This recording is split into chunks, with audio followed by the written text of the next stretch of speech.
melepaskanmu.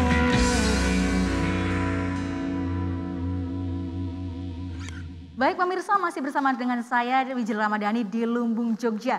Menarik sekali pembicaraan kita tentunya hari ini mengenai pentingnya uji penyakit hewan dan uji produk hewan bagi masyarakat. Tentunya pangan asal hewan sangat diminati oleh masyarakat. Kita harus tahu kemudian uji klinisnya, uji labnya apakah makanan tersebut aman bagi kita untuk dikonsumsi. Nah pertanyaannya, apakah daerah istimewa Yogyakarta itu memiliki kemudian lab seperti yang tadi disampaikan oleh Pak Haryadi? Apakah sudah cukup bisa digunakan? Boleh langsung kita tanyakan kepada Pak Sugeng. Boleh dijawab Pak Sugeng, monggo. Ya, terima kasih Mbak Wijil. Jadi pada dasarnya pemerintah daerah ini sudah mempunyai laboratorium terkait dengan kesehatan hewan dan juga Kesmafet ya. Dan alhamdulillahnya yang kita punya ini sudah terakreditasi. Artinya masyarakat ini sudah tidak perlu lagi meragukan kredibilitas kami. Nah, yang terpenting kemudian adalah bagaimana mereka punya kemauan, punya kesadaran ya terhadap ternak yang mereka pelihara untuk selalu diuji labkan ya. Apalagi kalau kemudian ada penyakit-penyakit hewan yang memang kemudian merebak ya. Beberapa waktu lalu misalnya ada beberapa penyakit yang memang harus kita waspadai. Jadi nggak usah sungkan-sungkan untuk kemudian diujikan ke kami. Dan itu murah Mbak. Ya, yang paling murah bahkan cuma 2.500 per ini ya, ya. Terus yang termahal ini 75.000 rupiah. Ini per ekor lah kira-kira seperti itu. Nah, dan itu pun kan sebenarnya tidak mesti setiap hari, manakala kemudian disinyalir atau kemudian memang sedang ada wabah penyakit hewan yang merebak, ini baru secara intensif. Tapi pastinya kesadaran untuk memeriksakan itu harus tumbuh dulu. Tadi Pak Aslam juga menyampaikan ya konsumsi daging di DIY ini juga perlu ditingkatkan karena faktanya kan masyarakat kita ini masih mungkin secara ekonomi ya belum semua bisa mengkonsumsi daging. Manakala kemudian nanti sebagai daerah wisata, tujuan wisata, budaya, pendidikan, artinya penyediaan pangan asal hewan ini kan kemudian dari hari ke hari tentu akan meningkat. Ini yang harus dikondisikan dan disadari bersama antara pemerintah, tapi juga masyarakat produsen, tapi sekaligus juga masyarakat konsumen. Baik, kalau untuk produk pelayanannya Pak, itu dari lab Keswan maupun Kesmafet seperti apa? Ya, ini contohnya ya, ini saya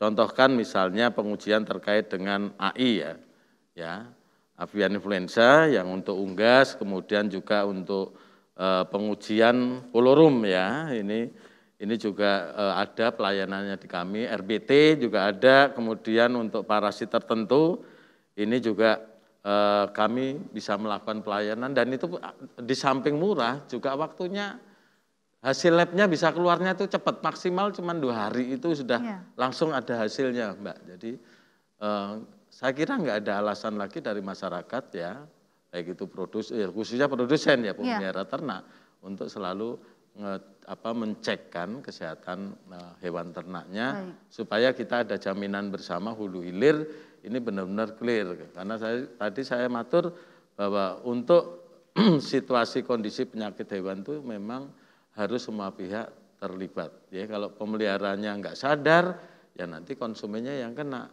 Ya, kalau konsumennya nggak sadar ya pemelihara udah bagus ya konsumen kemudian ya kembali terkena 2 kali kan seperti itu. Lagi pula juga untuk pelayanannya mudah, kemudian murah. Tempatnya juga cuma di Jogja. Ini khususnya alamatnya ini di Laboratorium Keswan, Kesmafet di UPTD BP2TDK yang berlokasi di Sumberagung, Jetis, Bantul. Jadi nggak jauh, masih di Jogja. Jogja kan nggak ada yang jauh. Betul, tinggal melompat Pak dari satu wilayah ke wilayah yang lain ya. Alasan untuk kemudian tidak melakukan uji kesehatan hewannya. Betul, bukan alasan untuk tidak melakukan uji lab ya. Baik, tentunya sudah murah, kemudian juga cepat, akurat ya, hanya dalam beberapa hari saja dengan harga yang terjangkau relatif ya. Jadi tentunya bisa langsung untuk masyarakat juga langsung aja menuju dan juga menyerbu ya. Lab dari Dinas Pertanian dan Ketahanan Pangan Daerah Istimewa Yogyakarta. Nah Pak Aslam, ini kan kalau Bicara tentunya Dewan itu kan selalu mendukung ya, mendukung, memantau. Nah kalau mengenai pangan asal hewan ini Pak, dukungan konkret dari Dewan tentunya apa Pak? Boleh tahu? Jadi begini Mbak Wijil, ternak itu juga butuh sehat, butuh hiburan juga yang ya. Jadi bukan hanya peternaknya, tapi ternak itu juga butuh sehat, butuh hiburan juga. Artinya apa? Artinya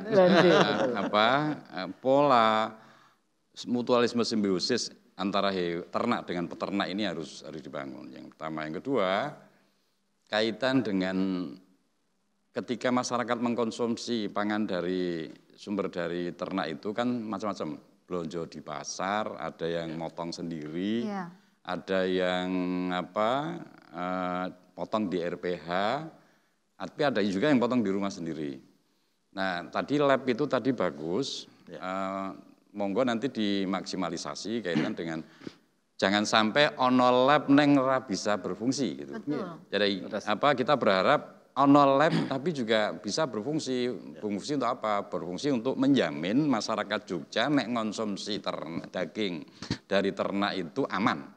Itu men ono bedane gitu Pak Sugeng. Jadi sadurunge ono lab karo bar ono lab ini harus ada bedanya. Jadi sadurunge ono lab itu masyarakat mungkin was-was, waduh sapa ya sing. Tapi setelah ada lab itu, lab ini harus bergerak. Lab ini harus bergerak berfungsi untuk apa? Untuk memberikan jaminan kepada masyarakat DIY agar ketika mengkonsumsi ini tidak was-was. Karena sudah terproses di adanya laboratorium itu. Hanya begini Pak Sugeng dan Prof. Haryadi, mungkin kalau boleh saya menganalogkan begini. Di kesehatan manusia ini kan banyak lab. Ada lab swasta yang banyak. Ketika kita butuh sehat ini kita datang ke lab.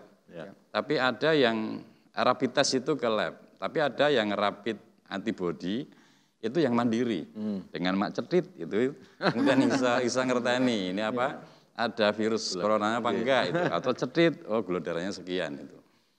Nah, ke depan ini kan kalau saya sepakat dengan Pak Sugeng, jadi yang tanggung jawab pekerjaan menjamin ternak sehat dikonsumsi ini bukan hanya dibebankan kepada pemerintah provinsi, dalam hal ini Dinas Pertanian Ketahanan Pangan Provinsi, akan tetapi juga harus kabupaten ngopo, tempat apa, kerjakan apa kabupaten. Kemudian desa, karena keistimewaan DIY ini instansi terbawahnya adalah desa. Dari Pergub 100 2020, ini BKK keistimewaan ini langsung desa, enggak lagi kabupaten. Nah, harus ada sinergi. Kabupaten ngerjakan apa, desa ngerjakan apa, sehingga tidak semuanya tertumpu di provinsi. Sehingga ada jaringan gitu, biar semuanya berjalan masif. Misalnya rumah potong hewan yang dikelola oleh teman-teman, karena kemenangan kabupaten ya.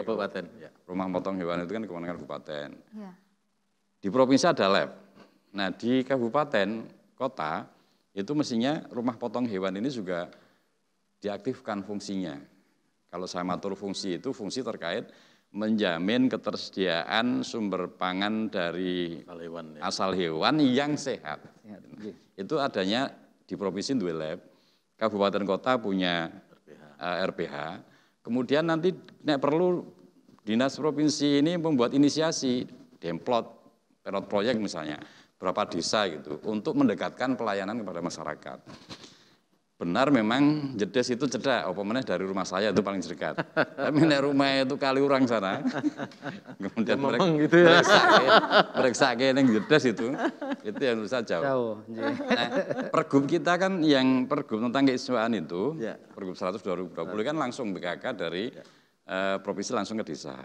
Misalnya dimulai ada pilot proyek khusus untuk desa yang memang populasi ternaknya tinggi misalnya di daerah Turi atau dalam mana itu ada percontohan pelayanan laboratorium meskipun untuk yang pelayanan tingkat dasar di desa.